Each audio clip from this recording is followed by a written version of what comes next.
చంద్రబాబు నాయుడిని నేను ఈ వేదిక నుంచి నేను వార్న్ చేస్తున్నా. 2029లో తెలుగుదేశం పార్టీ భూస్థాపితం అయిపోతుంది. వర్గీకరణ విషయంలో గనక వేలు పెడితే నేను మళ్ళీ చెప్తున్నా.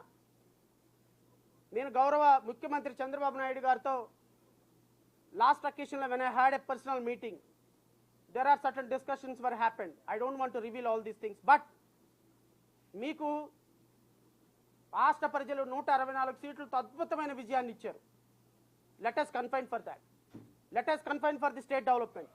Let you confine your government for the welfare of the Amaravati and the state people, but don't touch reservation.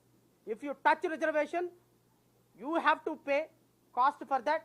And భవిష్యత్తు ముఖ్యమంత్రి అనుకుంటున్నటువంటి నారా లోకేష్ కూడా, పవన్ కళ్యాణ్ కూడా, you people will pay cost for the consequences. ఇదొక్కటి మాత్రం నేను చెప్పగలను. భవిష్యత్తులో దీన్ని ఎలా చేయాలనే దాని మీద ఒక కమిటీ వేయండి. ఆ కమిటీ నిర్ణయం తీసుకుంటుంది. కమిటీ తర్వాత క్వాంటిఫైడ్ డేటా తయారు చేయండి, ఇంపరికల్ డేటా తయారు చేయండి, అందరి ఒపీనియన్ తీసుకోండి. నా చేతిలో ముఖ్యమంత్రి పదవి ఉంది కదా, నీ ఇష్టం వచ్చినట్టు చేసేస్తే 11 సీట్లు ఇచ్చి గత ప్రభుత్వంలో ఎలా ఇంటికి పంపించారో 11 సీట్ల నుంచి కట్ చేసి 9 సీట్లు ఇచ్చి తెలుగుదేశం పార్టీని ఇంటికి పంపించే కార్యక్రమం చాలా సీరియస్గా జరుగుతుంది. సో దయచేసి ప్రభుత్వాలు కూడా కొంచెం స్లో డౌన్ అవ్వండి. మీరు మాకు ఎవడో ఎదురులేదులే, మేము ఆల్రెడీ తీర్మానం చేసేసాం, సుప్రీంకోర్టు కూడా చెప్పింది, మా ఇష్టం వచ్చినట్టు రిజర్వేషన్ చేసేస్తామని చేయండి. దాన్ని ఎలా అడ్డుకోవాలో మాకు తెలుసు. ఎందుకంటే 2011లో జరిగినటువంటి సెన్సస్ ఈ రోజు వరకు సెన్సస్ జరగల. సుప్రీంకోర్టు చెప్పినట్టుగా క్వాంటిఫైడ్ డేటా, ఇంపరికల్ డేటా తయారు చేయకుండా మీరు రిజర్వేషన్స్ వర్గీకరణ చేయడానికి జరగదు. 2024 డిసెంబర్ 9వ తారీఖు 8వ తారీఖు నువ్వు ఇంపరికల్ డేటా కలెక్ట్ చేయడానికి పెడితే ఈ రోజున it will take at least 3 years. ఎందుకంటే you are not suppose to collect empirical data. State government doesn't have such authority. Only central government is only authority to collect empirical data and quantified data. ఇవి రెండు కేంద్ర ప్రభుత్వం collect చేయటం మొదలు పెడితే 2 సంవత్సరాలు పడుతుంది. 2 సంవత్సరాల డేటా లోపు రాకుండా నువ్వు రిజర్వేషన్లు అమలు పరచలేవు, నువ్వు రిజర్వేషన్లు క్లాసిఫై చేయలేవు. ఈ 2 సంవత్సరాల్లో 2027లో జమిలీ ఎన్నికలు వస్తాయి. జమిలీ ఎన్నికలు వచ్చిన రోజున దెబ్బ ఎలా ఉంటుందో చూద్దు. కానీ మా దెబ్బ ఎలా ఉంటుందో అప్పటి వరకు రిజర్వేషన్స్ 100% జరగనిచ్చే ప్రసక్తే లేదు. ఎందుకు అంటే ఇది మాలా మాదిగల పంచాయతీ కాదు, ఒక జాతి ఔన్నత్యం యొక్క పంచాయతీ.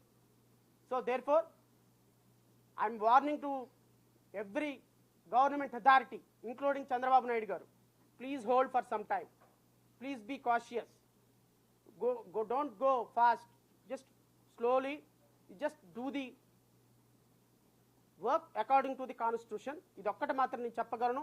మీడియా సోదరులకు కూడా రిక్వెస్ట్ చేస్తున్నా, డిసెంబర్ 15వ తారీఖున జరగబోయేటువంటి సభని ప్రజల వద్దకు చేర్చండి.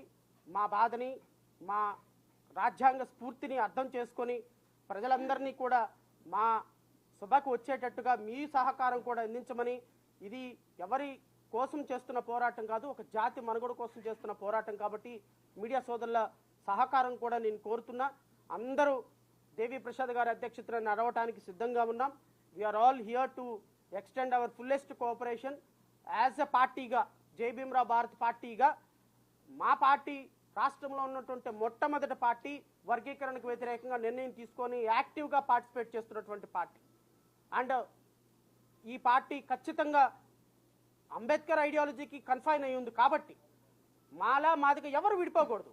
ఇద్దరూ కూడా సమానంగా హక్కులు పొందాలి, రాజ్యాధికారం సాధించాలి. రేపొద్దున ₹1 వాళ్ళు తిన్నా, ₹1 మేము తిన్నా మేము కొట్టుకుంటాం, మా పంచాయతీ మేమే తెలుసుకుంటాం.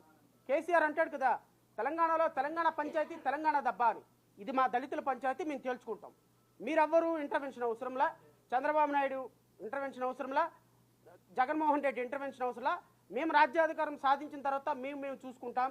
రాజ్యాధికారం సాధించడానికే నా ప్రయత్నం తప్ప, మా పోరాటం తప్ప, మా పొలిటికల్ పోరాటం తప్ప ఏ ఒక్క కులాన్ని కించపరచడం కాదు. మా మాదిగ సోదరులంటే నాకు అత్యున్నతమైన గౌరవం ఉంది. వాళ్ళ వెల్ఫేర్ కోసం మేము కట్టుబడి ఉన్నాం, మా పార్టీ కట్టుబడి ఉందని మనస్ఫూర్తిగా తెలియజేసుకుంటూ నాకు ఈ అవకాశం ఇచ్చిన ప్రసాద్ గారికి, ఆల్ ఇండియా చైర్మన్, మాల ఉపసంఘాల చైర్మన్ ప్రసాద్ గారికి, మీడియా సోదరులకి అందరికీ, విచ్చేసినటువంటి ప్రతి ఒక్కరికి, ప్రింట్ అండ్ ఎలక్ట్రానిక్ మీడియా అందరికీ హృదయపూర్వక నమస్కారాలు. జై హింద్.